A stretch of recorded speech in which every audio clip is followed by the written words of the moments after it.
You still a Cowboys fan? Nah, man.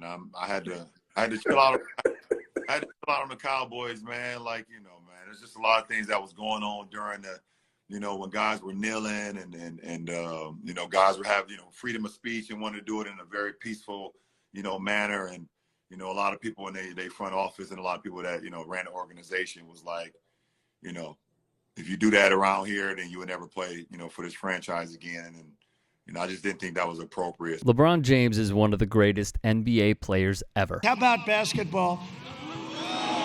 How about LeBron? He has gone toe-to-toe with Donald Trump.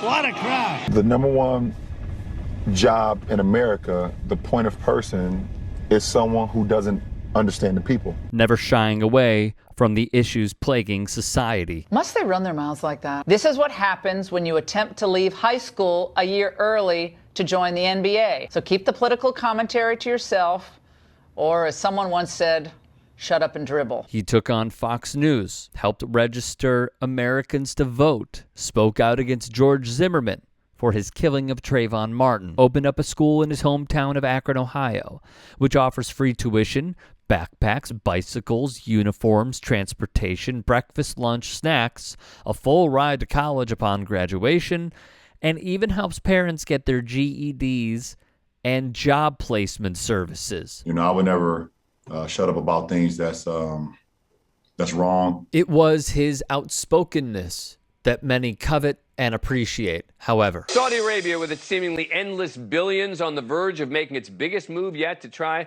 to use the world of sports to change its image, what has been called by some as sportswashing. With a move even bigger than buying a major stake in the sport of golf, today the Saudi Arabian soccer team Al-Hilal got permission to pursue contract talks with 24-year-old French soccer phenom Kylian Mbappé. Reports indicate they're offering more than $1 billion for Mbappé to join them for one season.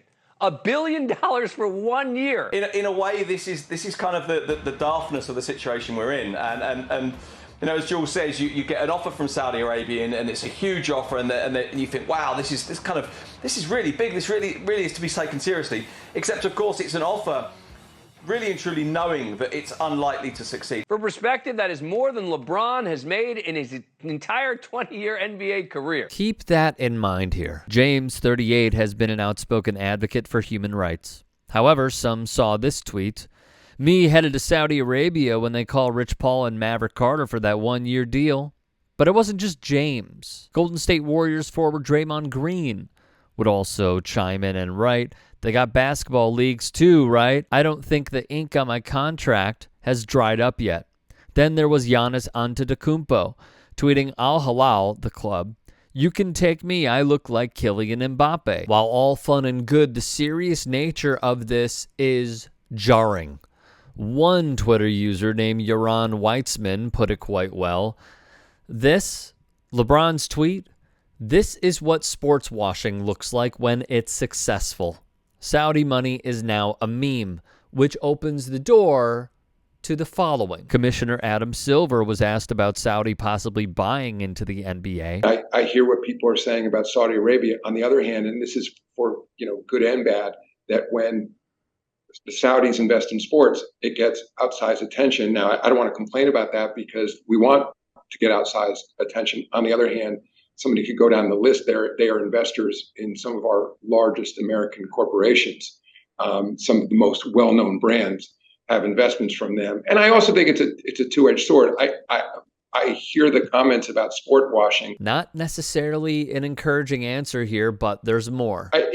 I think people are a little too dismissive these days about the benefits that come from the commonality around sports, that with a sport like basketball, our finals are distributed virtually everywhere in the world. The sport is played everywhere in the world. It's an opportunity to bring people together. And where have we heard that before? Participating in sports builds character, forges friendships, tears down barriers, and brings people from all walks of life closer together. That would be former President Donald Trump, who LeBron James even said, He's now, he used sport.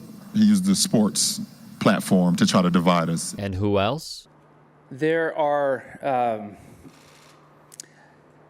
The game of golf I've seen unify and bring people together. That would be Phil Mickelson after he signed a lucrative $200 million deal with Saudi Arabia. Well, Laura, thanks for having me on tonight. Look, you know, sports have tremendous power to unite us. I think that's one of the things that Americans, we love about our sports. Former pro-Trump Georgia Senator Kelly Loeffler. But golf is a force for good, and I think as time goes on, hopefully people will see the good that they're doing. Pro-Trump golfer Bryson DeChambeau, and many more. It's Fugazi. A wash. BS.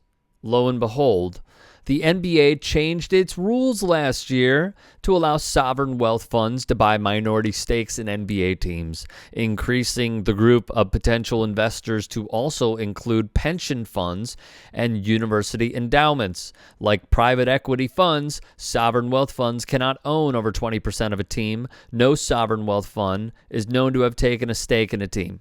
That has opened the door for potential investments or attempts at investment by PIF or other sovereign wealth funds, which could bring massive capital and controversy for the league.